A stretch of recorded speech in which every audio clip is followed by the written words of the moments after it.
we've considered now several of the metaphors, the spiral and the snow globe, along with the diagram of the mindful living flow, which is a big picture look at the ways that we experience the moments of our life, and also the landscape of the mind. So I'm going to take a few moments and share with you ways of, and at this stage in the game, the kinds of connections that you may be drawing moment by moment by moment in your own life to the things that arise and the ways that you relate to them, reacting, responding, in relationship to the insights perhaps that these metaphors and diagrams offer. So first I would encourage you to pause this if you'd like and sort of just note to yourself, what is the relationship between the spiral and the snow globe? And we touched on that in class a little bit, but do you remember? What is the relationship between the spiral and the snow globe and the mindful living flow?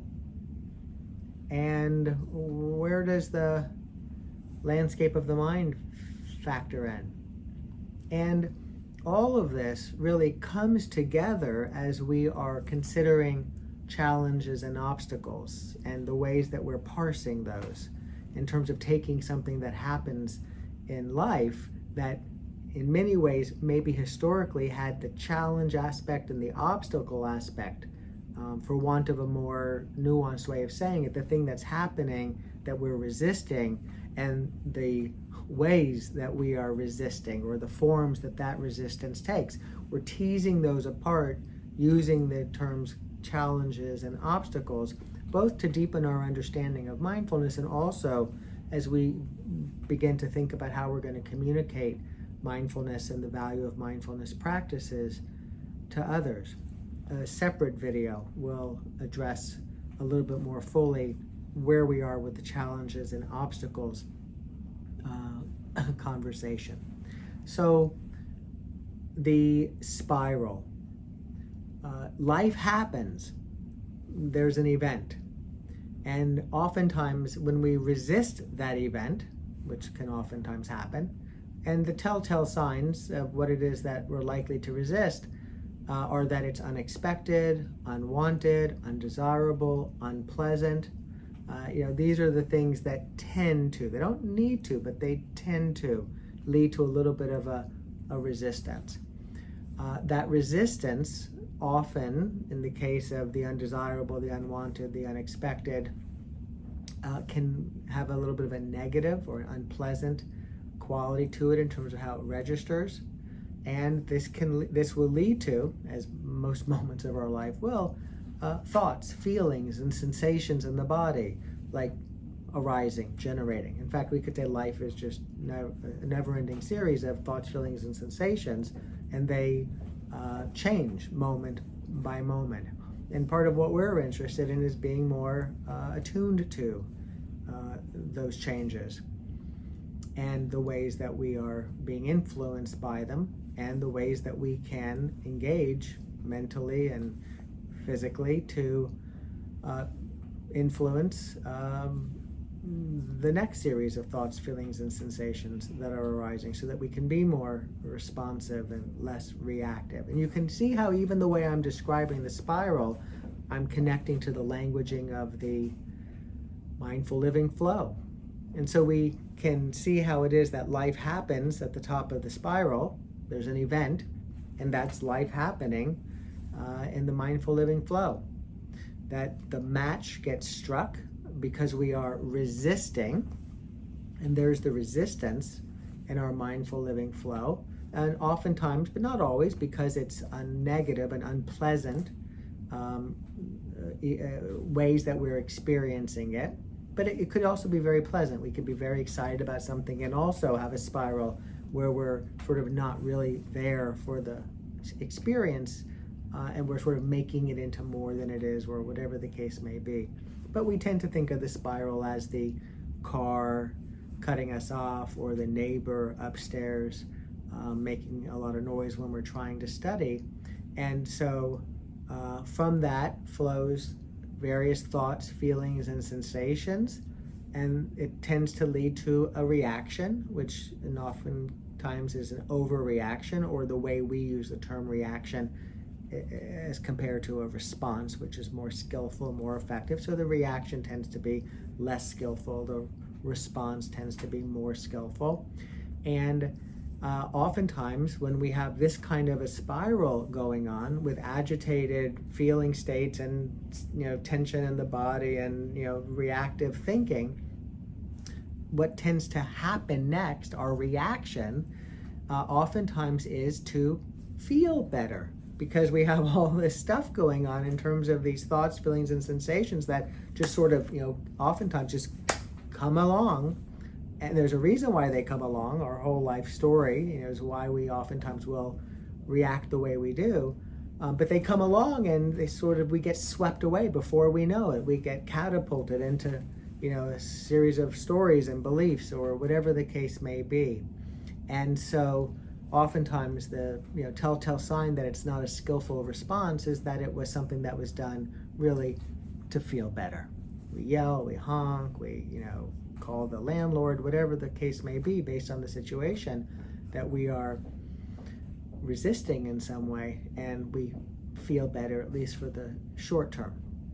So that's the spiral. And another one of the insights from the spiral was that when we practice mindfulness, when we set aside a certain period of time to organize our the ways that we're attending to and being present for our experience, we are positioning ourselves in some respects just shy of that overreaction, or that opportunity to do something about it, because we're in our seat. So we tend to have thoughts, feelings, and sensations, a lot of them, while we're practicing, but we're not out and about where we'll just do something about it. Like you get an email, you don't like the email, you send another email. Somebody says something, they're disagreeing with you or whatever, and you just sort of respond really quickly, perhaps interrupting them. During the day-to-day stuff, we get caught up in the mindful living flow, where there's a lot of resistance and not such skillful ways of reacting to things.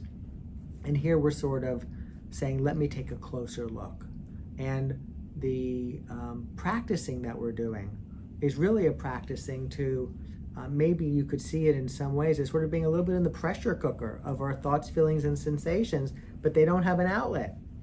We just sort of are there to welcome and entertain them all, as we learned from Rumi's poem.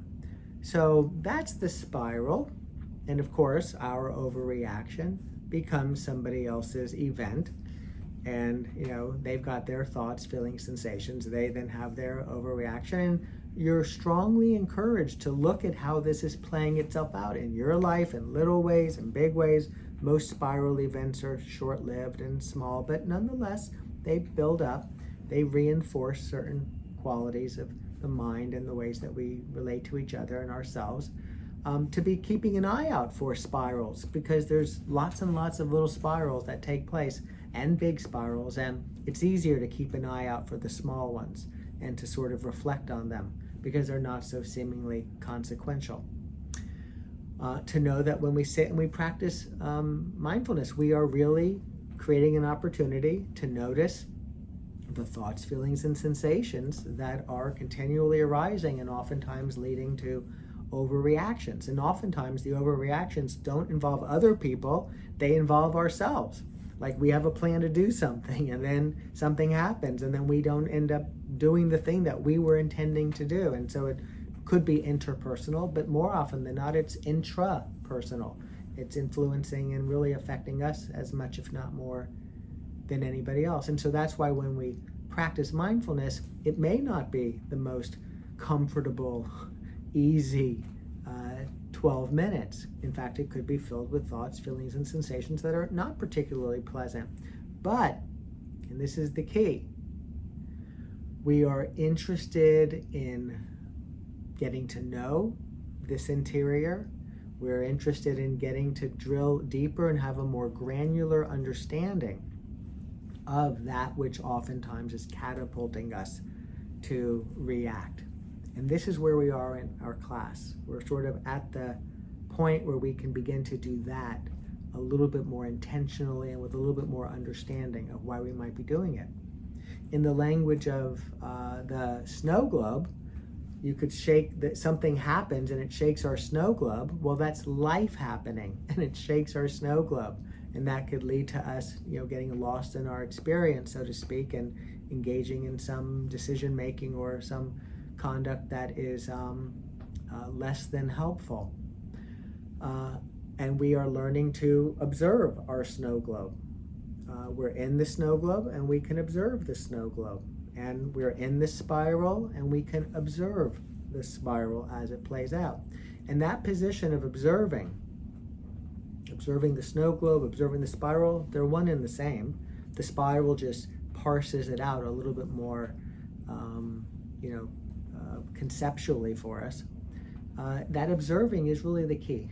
The observing is the key. The observing doesn't solve our problems, doesn't make things all of a sudden feel great.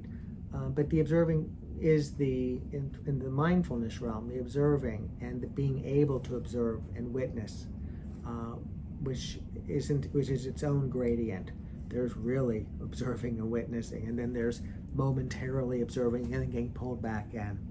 This gets into how bright the light bulb is and how quickly things can happen where it becomes dark enough that we sort of lose touch with our experience, and how we can work through mindfulness practices on a regular basis, to have a brighter light bulb of awareness, so that when things do happen and it begins to dim, it stays bright enough to nonetheless stay in the game of being aware of our experience. Because it is that awareness, that observing, that capacity that creates the opportunity to navigate into a much more skillful response, whether it's a settling technique, whether it's what we do or say to somebody else, whatever the case may be. So that's the spiral and its relationship to the snow globe. Really just two ways of looking at the exact same thing. And we're experiencing this thing constantly. Also, the event, the thing that takes place, the car that pulls in front of you, or the neighbor that's playing the stereo loud, or whatever it is, and of course life is an endless series of challenges. Those are challenges. And what flows out of them, the thoughts, feelings, and sensations, they are oftentimes the primary substance of obstacles. And what we're learning is that the practicing of mindfulness isn't going to make the challenge go away. Rather, it will help us attend to and work on the obstacles that get in the way. We could say that the challenge and the obstacle is not unlike a discussion we had several weeks ago on pain and suffering. Life is painful. Challenges come along. Mindfulness practice isn't going to stop things from being painful, isn't going to stop challenges. We might be able to structure our lives in a way that minimize, how often they occur and stuff like that, but they will continue to occur. Life will be painful in terms of our emotional lives, in terms of our physical lives, in terms of our spiritual lives, perhaps. Life will be painful. But we're here for this life. We can navigate the uncomfortable terrain of what it is to be a human being, because there's so much extraordinary value and potential and promise of being able to navigate that with a certain degree of resilience, and to allow others to help us navigate it along the way. That's the pain. The suffering, we could say, is made up of oftentimes the thoughts, feelings, and sensations, the thoughts that, that person is a blank who's driving, right? It's a gratuitous judgment. It wasn't necessary. It's not necessarily accurate. The frustration, the anger, the resentment, the understandable emotions that will occur, but nonetheless, they are conditioned by how we're interpreting and viewing the event. And then the sensations in the body that oftentimes can be very primal in a certain sense, so you can't do a whole lot with them, but oftentimes it's those thoughts and those feelings that are feeding and sort of churning sensations in the body that are themselves contingent on these thoughts and feelings. So this is the suffering. And the mindfulness practice can be meaningfully influencing the quality of our suffering. We might suffer a lot less. Not because we're relaxing, but because we're seeing things more clearly. And that gets to the challenge, to see the challenging event more clearly for what it is. And as we talked about in class a little bit, the jerk who cuts us off is really a person who cuts us off, really person who pulls in front of us. We can see the judgments that we're layering on, and those are all part of not seeing things as clearly as we could. And so we are interested, as we continue to practice mindfulness, in how it allows us to see things more clearly. And of course, there are the settling techniques, so that when we are feeling agitated in the body and we are really emotionally, pulled out of whack a little bit, and we are sort of, scattered and thinking about all these things, we can do certain things in terms of relaxation practices or self-care practices or affirmations, or, as we talked about in class, the observe, the stop, take a breath, observe, proceed practice, and they all work together. They that is to say, they're overlapping to help us feel better. So we are interested in finding a greater feeling of calm and stability and to de-stress. And we also are interested in seeing things more clearly so that we are able to take things more and more closely to what they actually are, because that can be painful nonetheless, right?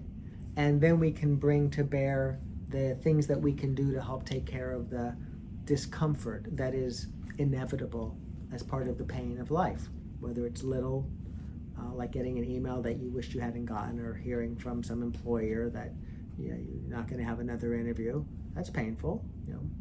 It can be, for sure. But then there's so much more that we can turn it into that's much more likely to be in the realm of the suffering that is optional. And that's the piece that we're interested in having greater facility with through the practice of mindfulness. So, the snow globe, the spiral, the mindful living flow, a little bit of a consideration of how they work together. And then when we take a look at the landscape of the mind, we see how it is that freeway of flow is like a point of very low resistance, where we're not resisting what's taking place, and we're in this very refined, skillful, somewhat effortless way of being in relationship to what takes place. But as we begin to resist, we land in the landscape of the mind off the freeway of flow.